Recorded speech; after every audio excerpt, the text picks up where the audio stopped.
Break के बाद एक बार फिर आप सभी का स्वागत है। सीधा आपको भारत मंडपम लेकर चलते हैं, जहां पर रात्रि भोज का आयोजन किया जा रहा है। भारत के प्रधानमंत्री नरेंद्र मोदी और राष्ट्रपति द्रौपदी मुर्मू सभी सदस्यों का, सभी मेहमानों का यहां पर स्वागत कर रहे हैं। एक एक कर सभी सदस्यों के जो पहुंचने का सिलसिला है वो लगातार जारी है। आज दिन भर बैठकों का दौर चला, चाहे वो वर्ल्ड लीडर की बात की जाए या फिर बायलैटरल टॉक का जिक्र करें। और उसके बाद अब दरअसल डिनर का समय हुआ है। रात्रि भोज का जो आयोजन है, जो रात्रि भोज है, वो भारत की राष्ट्रपति द्रौपदी मुर्मू की ओर से है। प्रधानमंत्री मोदी और राष्ट्रपति द्रौपदी मुर्मू भारत मंडपम में मौजूद हैं। और ये तस्वीरें देखिए कितनी शानदार हैं और कितनी भव्यता जो है भारत मंडपम की वो दिखाई दे रही है। सभी राष्ट्र प्रमुख मेहमान एक एक कर पहुंच रहे हैं भारत मंडपम। तस्वीर यहां खिंचाई जा रही है और रात्रि भोज के आयोजन पर चर्चा भी की जाएगी। और हमारे साथ समाचार संपादक वरुण गोयल जी जुड़ गए हैं ज्यादा बातचीत के लिए। वरुण गोयल जी, जिस तरह से आज का पूरा दिन रहा है, तमाम बैठकों का दौर चला, चाहे वो बायलैटरल टॉक हो या फिर जिस तरह से सभी राष्ट्र प्रमुख बैठे मेज पर और बातचीत की गई, और अब वक्त हो चला है रात्रि भोज का। क्या कुछ ये तस्वीरें बयां करती हैं किस तरह से आज का पूरा दिन महत्वपूर्ण रहा है भारत के लिए, दुनिया के लिए? जो तस्वीरें हमारे टीवी स्क्रीन पर दर्शक देख पा रहे हैं, जिस भव्यता, जिस दिव्यता के साथ भारत मंडपम को सजाया गया है, और इस वक्त जो रात का नज़ारा है वो अपने आप में अद्भुत है। वो भारत की संस्कृति के साथ साथ उसकी विविधताओं को भी दर्शाता है और उस भव्यता को दिखाता है, जिस भव्यता के साथ इस पूरे समिट का जो आयोजन किया गया और जो भारत की मेज़बानी है उसकी चर्चा दुनिया के कई देशों के जो प्रतिनिधि हैं उनके मुंह से सुनने को अक्सर मिल रही है। और ऐसे अद्भुत आयोजन को देख करके वो सब हैरान भी हैं। और जो अतिथि देवो भव की जो परंपरा है उसका भारत ने बखूबी पालन किया है। और एक ग्रैंड जो ये समिट है उसको यहाँ पर अब हम देख रहे हैं कि वो धीरे धीरे आगे बढ़ रही है। और महत्वपूर्ण बात है कि उसमें जो सफलता मिली है, रूस यूक्रेन वॉर के बाद, रूस यूक्रेन युद्ध के बाद ये पहली बार ऐसा कोई एक जो डिक्लेरेशन है सामने आया है जिसमें सभी देशों की सहमति है। ये भारत के लिए बड़ी कामयाबी है। और जो इसका नाम दिया गया है नई दिल्ली डिक्लेरेशन, इसे लंबे समय तक याद किया जाएगा। तस्वीरें जो चल रही हैं, वर्ल्ड बैंक के सीईओ अजय बंगा, अब देखिए जो वर्ल्ड बैंक के सीईओ हैं वो भी भारतीय हैं। इससे पहले एशियन डेवलपमेंट बैंक के प्रेसिडेंट आए थे। और जो आईएमएफ है, मॉनेटरी फंड की अध्यक्षा, वो तो भारतीय वेशभूषा में आई थी।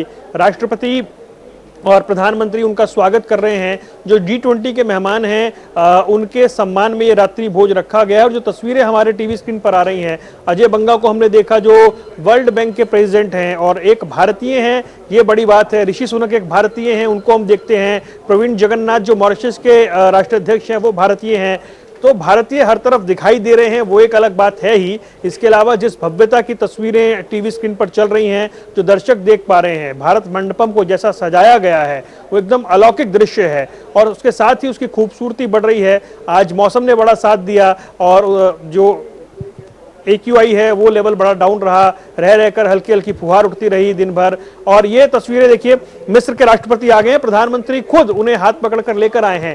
ये प्रधानमंत्री का जो कनेक्ट है। और आपको बता दें जो मिस्र के राष्ट्रपति हैं वो गणतंत्र दिवस की परेड में मेहमान थे और अब जिस तरह से उनका स्वागत किया गया है और प्रधानमंत्री जिस तरह से उन्हें आगे खुद लेकर आए हैं राष्ट्रपति के पास, ये जो पर्सनल टच है प्रधानमंत्री का, ये जो उनका कनेक्ट है वर्ल्ड लीडर्स के साथ, वो दिखाई देता है। और एक एक करके जो राष्ट्राध्यक्ष हैं, जो ग्लोबल लीडर्स हैं, वो आ रहे हैं। और दूसरी तस्वीर जब आती है, उस भव्यता की तस्वीर आती है, उस दिव्यता की तस्वीर आती है।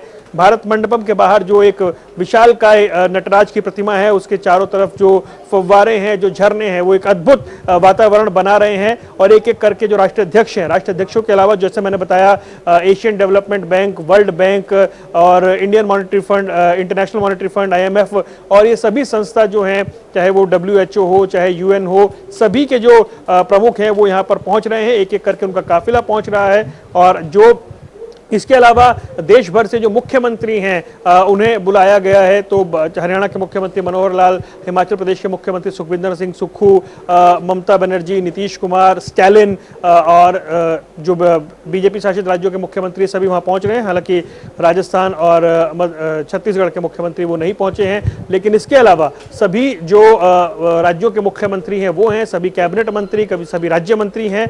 ये एक सूची रखी गई है।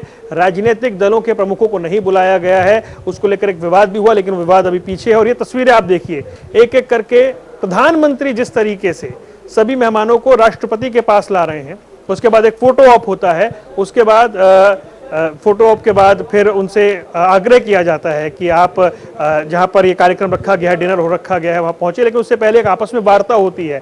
तो जो भारत की एक पूरी छवि बनी है इस G20 के आयोजन में, वो दिखती है। पहला दिन और शुरुआत पहली समिट के साथ ही कि एक जॉइंट डिक्लेरेशन पे सहमति बन जाना, जिसका नाम दिल्ली डिक्लेरेशन रखा गया, उसे कामयाबी के तौर पर देखा जा रहा है, क्योंकि ऐसा पिछली बार नहीं हुआ था। इसके अलावा जो भारत की ओर से जिस कॉरिडोर पर, वो एक इतर कार्यक्रम हुआ, लेकिन कॉरिडोर पर एक सहमति बनी और जो बाइडेन ने कहा कि पीढ़ियां याद रखेंगी, ऐतिहासिक समझौता है। प्रधानमंत्री नरेंद्र मोदी का हम धन्यवाद करना चाहते हैं। लगभग इसी तरह के शब्द फ्रांस के राष्ट्रपति ने, इटली की प्रधानमंत्री ने, इन सब ने रखे कि एक बड़ी पहल भारत की ओर से की गई है और इस तरह का कॉरिडोर बनता हुआ नजर आ रहा है। और ग्लोबल फ्यूल को लेकर, बायोफ्यूल को लेकर भी GBA एक बना है, उस पर सहमति बनी है। यानी भारत के लिए कामयाबी का दिन रहा, कूटनीतिक लिहाज से दिन रहा, क्योंकि जब ये शुरू हो रहा था G20 तो ये माना गया कि सबसे टफ टाइम में, सबसे मुश्किल समय में भारत को G20 की अध्यक्षता मिल रही है। जब दो देशों के बीच में युद्ध चल रहा है और दुनिया दो खेमों में बटी हुई है, उस वक्त अध्यक्षता मिलना और वहां से जॉइंट डिक्लेरेशन तक आ जाना, ये भारत की कूटनीति के लिहाज से बहुत बड़ी कामयाबी है। बिल्कुल निश्चित तौर पर इसमें किसी भी प्रकार का शक नहीं। चाहे हम पश्चिमी मीडिया की बात करें या फिर विदेशी मीडिया की बात करें, वहां पर लगातार इस बात को लेकर चर्चाएं थी। जिस तरह से आपने कहा कि एक बड़े मुश्किल वक्त में कहीं ना कहीं प्रेशर इस बात को लेकर था कि किस तरह से समन्वय भारत बनाएगा यूक्रेन और रशिया के बीच में। और जब वो सर्वसम्मति से पारित हुआ है नई न्यू दिल्ली डिक्लेरेशन, इसकी क्या आखिरकार महत्वपूर्णता है, क्या इंपॉर्टेंस है आज के वक्त में, और भारत का दबदबा विश्व पटल पर किस तरह से बढ़ता हुआ दिखाई दे रहा है इन तमाम फैसलों के जरिए जिसे भारत ला रहा है, उसे स्वीकार किया जा रहा है।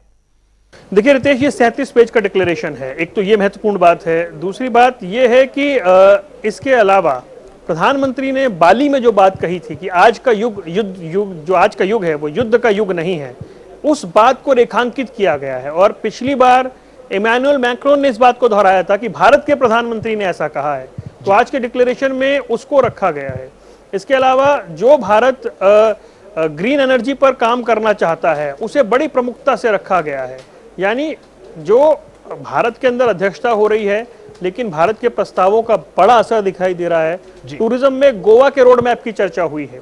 इस तरह से बहुत सारे जो हमारे प्रदेश हैं, उनके जो सफल रोड मैप हैं, उनको अंतर्राष्ट्रीय स्तर पर उनकी चर्चा होना, ये बड़ी बात है। तो एक जो दिल्ली डिक्लेरेशन है, ये वाकई ऐतिहासिक भी है और ये यादगार भी है, क्योंकि G20 बड़ा समूह है और 55 देशों का जो अफ्रीकन यूनियन है उसको उसमें शामिल करवा लेना, G21 बना देना। क्योंकि बताया यह गया था कि बाली में अफ्रीकन यूनियन ने इस बात पर निराशा जाहिर की थी कि उनको शामिल कराए जाने को लेकर गंभीरता नहीं दिखाई जा रही है, और बताया गया कि प्रधानमंत्री नरेंद्र मोदी ने कहा था कि उनकी ओर से इसमें भरसक प्रयास किया जाएगा। वो प्रयास दिखाई दिया और शुरुआत ही इस तरीके से हुई है। नीदरलैंड के प्रधानमंत्री नजर आ गए हैं तस्वीरों में। नीदरलैंड के प्रधानमंत्री हैं अपनी पत्नी के साथ, फर्स्ट लेडी के साथ, और ये तस्वीरें हम देख रहे हैं। तो दुनिया भर के नेताओं का जमावड़ा दिल्ली में लगा है, भारत में लगा है।